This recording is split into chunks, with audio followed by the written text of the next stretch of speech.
Welcome to the Savannah Sideways podcast, the strange story of Savannah's ancient Roman statuary. Episode 1, Stuff for Sale. On April 9th, 2020, the City Council of Savannah, Georgia was still getting comfortable with its new technology for its second virtual meeting of COVID quarantine life. The city's famous azaleas were blooming a riot of pinks and reds outdoors, but the faces in the Zoom squares were taking no joy in the spring weather. The 9 council members, including Mayor Van Johnson, had already discussed several touchy topics, from enforcing the lockdown to expensive emergency sewer repairs, as well as mourning the millions of dollars in lost revenue from the cancellation of the city's beloved St. Patrick's Day parade. By the time they got to the last item on the agenda, everyone was a little punchy. The mayor let out a sigh as he began listing some items deemed as surplus from the city's storage units. Just a public notice that we got a bunch of stuff to say. You can have in your home some wonderful statuaries, a pair of marble double ram's head pedestals from Italy, 15th to 16th century. You can have. The mayor was talking about pieces of ancient and antique Italian and Roman statuary that the city owned and wanted to liquidate, including a pair of 15th century Italian ram's head pedestals, a bust of Roman Emperor Marcus Aurelius thought to be from the 3rd century, and an ancient sarcophagus carved sometime before 300 AD. This can be yours if the council approves it and if the price is right. Part of a collection recovered from the city-owned Greenwich Cemetery back in the 1930s, the antiquities were a rare bright spot of potential revenue during a time when municipalities across the country were desperately seeking ways to offset the economic disaster of 2020. The sale of some crumbly statues would be a way to put some fast cash in the coffers, and the possibility definitely lifted the meeting's somber tone. Alderman Detrick Legic made a joke about it as an opportunity to enrich himself, evoking laughter from the Zoom boxes. If I get all of this stuff, can I have my house deemed a historic site and charge people to come and see it? The mayor mentioned that selling the statuary had been under discussion since 2012, when a former city manager had suggested auctioning off some of the pieces as part of an austerity plan to get the city's fiscal house in order. Back then, an insurance appraisal estimated the collection's total value at approximately $400,000. That appraisal sat on a desk for several years. In the winter of 2019, various city entities came up with a proposal to sell the statuary and direct the proceeds to the City of Savannah's historic cemeteries, which attract thousands of visitors a year and are in drastic need of costly restorations. The items marked as surplus were part of a collection once owned by a long-forgotten Gilded Age robber baron, and some of it had been in storage for almost 80 years, gathering dust.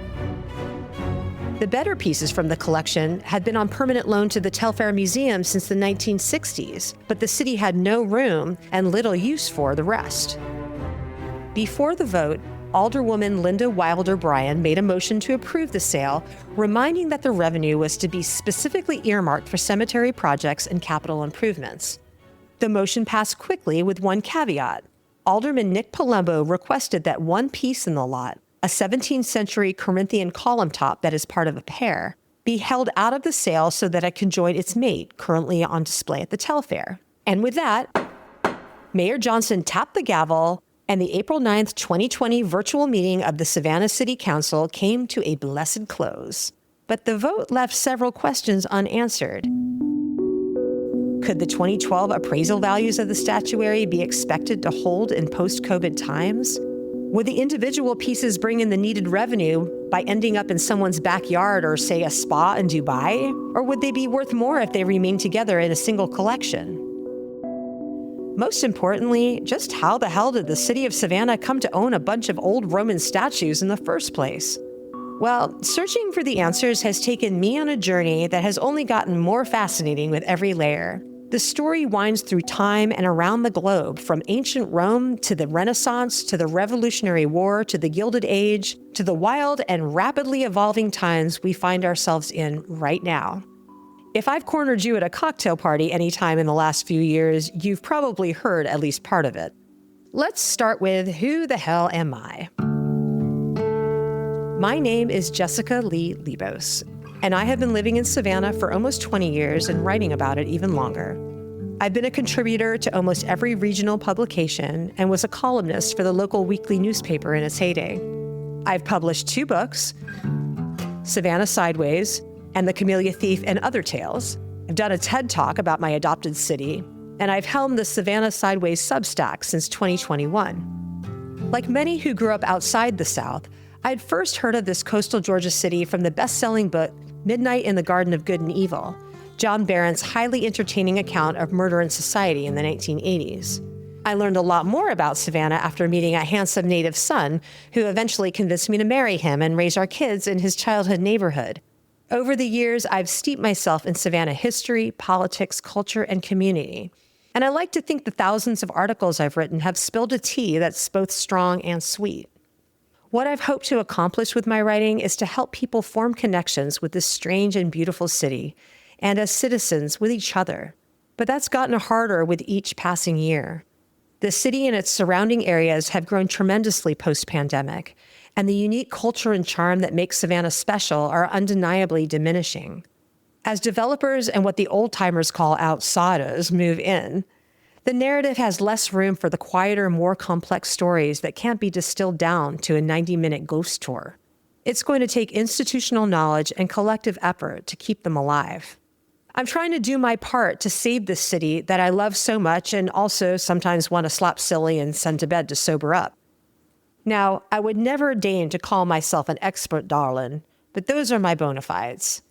And there is one unshakable truth that I've come to know about Savannah, and that is that it always has more stories to tell. That's one of the reasons people come here in droves. More than 11 million people a year visit Savannah to take in its beauty and almost 300-year-old history. Trolleys circle its shady squares, tour guides pointing out the picturesque architecture and recounting its establishment in 1733 by General James Oglethorpe, who claimed it for King George of England with the help of an indigenous translator named Tomachichi. A lot has happened on this little piece of land on the bluff. It has witnessed battles from the Revolutionary and Civil Wars and played key parts in the War of 1812 and the Spanish-American War. John Wesley spent time here before going on to become the father of Methodism, and the city is home to the 3rd oldest Jewish congregation in the United States. It is where the Girl Scouts of America started. Dr. Martin Luther King Jr. lauded Savannah's peaceful and effective protest during the Civil Rights Movement, and nearby Wausau Sound hosted the sailing competitions for the 1996 Olympics. It's also one of the few places it's legal to walk around with an alcoholic beverage, which is another big reason people come here. Just outside the city limits, Bonaventure Cemetery is a hugely popular stop for tourists. Famous residents like poet Conrad Aiken and mid-century songbird Johnny Mercer have always drawn visitors, but it was Midnight in the Garden of Good and Evil that made it an international sensation. Around here, it is referred to as the book. Its cover depicting an image of the charmingly Gothic bird girl statue taken in Bonaventure by legendary Savannah photographer Jack Lee. In fact, the bird girl became so iconic and generated so much foot traffic that it had to be moved out of the cemetery to the protection of the Telfair Museum in 1997. The city's other municipal cemeteries aren't nearly as well known, but no less historic. You can walk through the strange dome tunes of Colonial Cemetery on your way to brunch downtown. And there's Laurel Grove South, the city's storied African-American burial grounds with markers dating back to 1850 for enslaved and free Black people. More recent headstones include the names of influential civil rights leader W.W. Law and the rapper Camouflage, who was killed by gunfire in the streets of Savannah in 2003. Laid to rest in Laurel Grove North, the designated white section, is Girl Scouts founder Juliette Gordon Lowe, as well as James Pierpont, the composer behind Jingle Bells. Though what about Christmas in the swampy South inspired Dashing Through the Snow, we'll never know. Locals often spend time in these public green spaces, even if they don't have loved ones interred there. Our public parks can get awfully busy, and a respectful stroll around the tombstones can be much more serene. Plus, you run little risk of getting hit in the face with a Frisbee. I'm also partial to cemeteries because of longtime family friend Sam Beatler. who was hired as the conservation coordinator of the city's cemetery division in 2012 after earning his master's degree from the Savannah College of Art and Design in historic preservation. Though our family nickname for him is Sam the Graveyard Man, this does not minimize his tremendous knowledge of historic burial places and their role in American culture. People spending time in cemeteries goes back to the Victorian era and the fascination of death and kind of that veil between life and death, and people wanting to have a greater connection with that, which is also coupled with cemetery right around the City Beautiful movement and the development of a rural cemetery that is more of a park, contrast to a lot of the colonial era cemeteries that are very more planned out, very streamlined. And then with the change of the city, you have this more open park-like setting in cemeteries, which lends itself to people getting out of what people would consider more of the industry of the dirty city and coming into the cemeteries to, one, spend time with their ancestors and have more of that connection, but to also experience, more of nature, wildlife, just, contemplate. The City Beautiful movement Sam's referring to was an urban planning philosophy that swept the country in the late 1890s with the aim of giving regular working people lovely public places to enjoy. The thought being that it would promote social harmony and improve overall quality of life. These efforts were part of the progressive era at the beginning of the 20th century, a time when reformers worked to address poverty, violence, and other scourges of industrial city life. Savannah's Daffin Park is one such City Beautiful project, though of course, most of these public spaces in Savannah remain segregated until the 1960s. Now, not everyone agrees that hanging out in cemeteries is akin to taking a hike in the woods, and there are some who think that recreating among the deceased is disrespectful and inappropriate, which is fair. But in Savannah, the lines get kind of blurred. Personally, I've always believed it's possible to enjoy cemeteries while staying sensitive to their primary use. Stick to the outskirts, don't tread across someone's name, avoid funerals in progress, obviously, and also pick up your dog poop. And there are some areas actually intended for quiet reflection by all.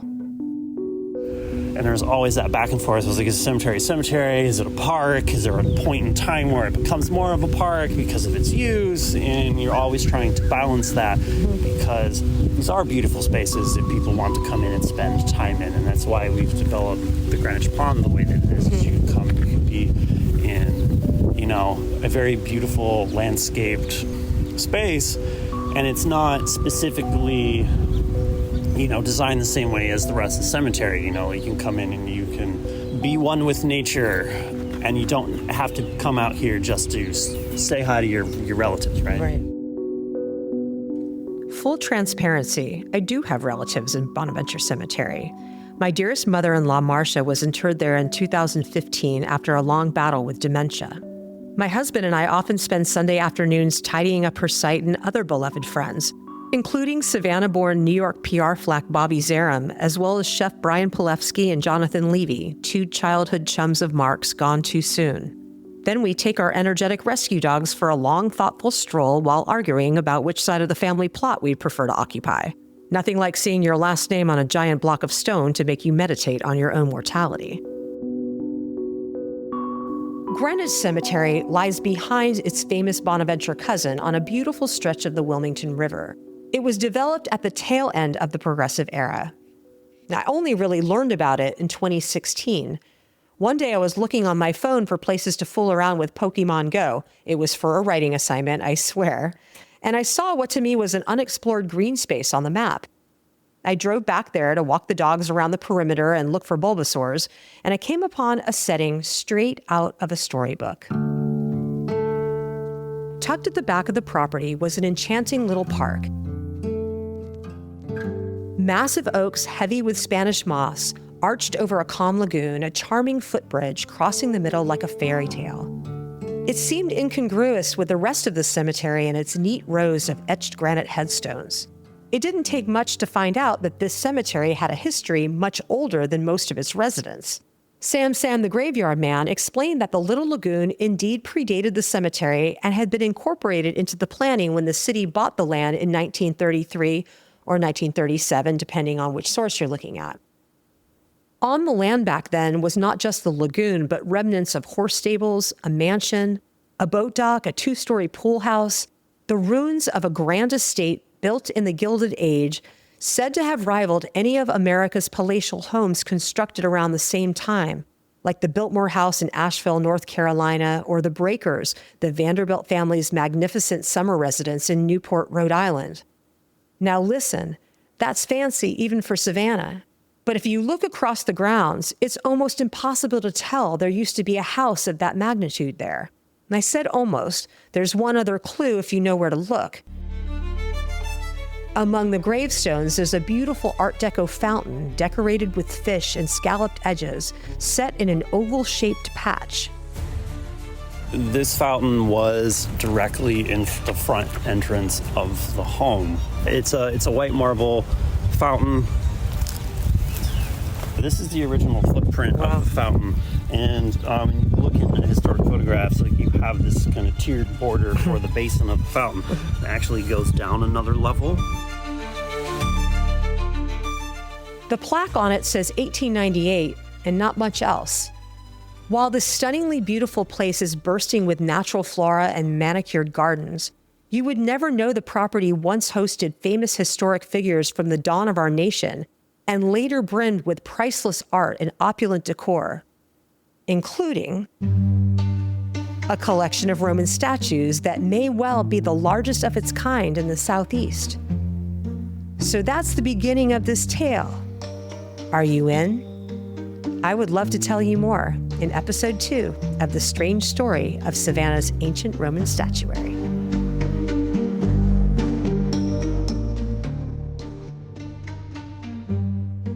Is it time for your annual eye exam?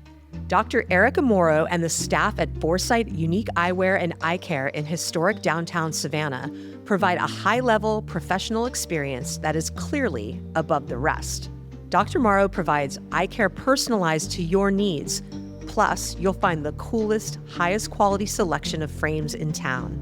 It's all about the optics. Schedule your appointment today at foresigheye.net. When people ask me about the best seafood in Savannah, there's no hesitation. I send them to Bubba Gumbo's on Tybee Island.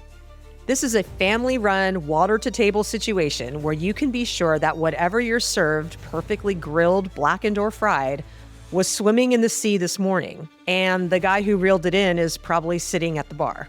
If you'd rather cook at home, BG Seafood Co-op next door can hook you up with the same fresh fruits de mer that they're preparing in the kitchen. And they'll even fillet it all for you and pack it on ice. And should you need a safe harbor to keep your boat, the Tybee Marina where it all goes down is happy to oblige you with a slip. Remember, my good people, friends don't let friends eat imported shrimp.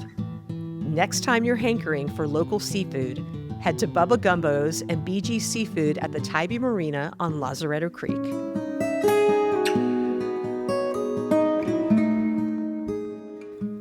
Around here, we already know that truth is stranger than fiction, and a lot more interesting too.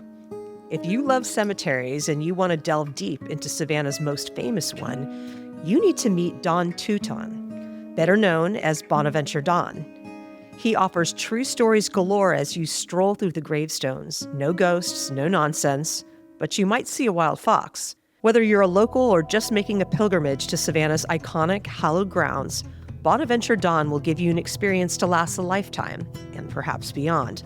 Book a tour now at bonaventuredon.com. The Savannah Sideways podcast is brought to you by The Five Spot. Ancient artifacts may be fragile, but the Five Spot's new menu is rock solid. Classics like the signature meatloaf and chicken fried chicken are still part of the permanent collection, while new masterpieces like Todd's famous chili and loaded mac and cheese with Mojo pulled pork and collard greens have joined the rotating exhibit.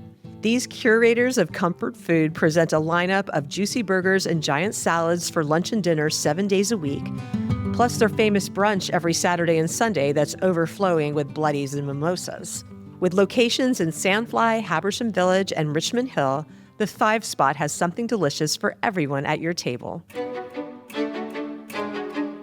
And by Ships of the Sea Maritime Museum. Housed in the historic Scarborough House, the Ships of the Sea Maritime Museum pays homage to America's great maritime past while expanding its lens towards some of the city's most exciting artistic voices.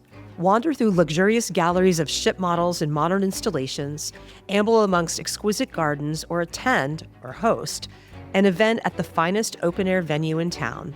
Book it all at shipsofthesea.org. Special thanks to our friends under the Lincoln Oaks. If you're too dumb for Starland and too ugly for downtown, there is a seat at the table and a spot at the bar for you at 6B, Lone Wolf Lounge, Over Yonder, and Mood Rights. This little slice of shade in Midtown is where the most fun goes down. And by Shot by Somi, award-winning portrait and brand photography for every occasion.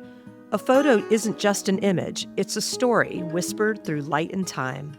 Book your session at shotbysomi.com. The Savannah Sideways podcast is produced by D. Daniels Media, female-owned full podcast production services for businesses, nonprofits, and special projects. Storytelling with a purpose. Go to ddanielsmedia.com.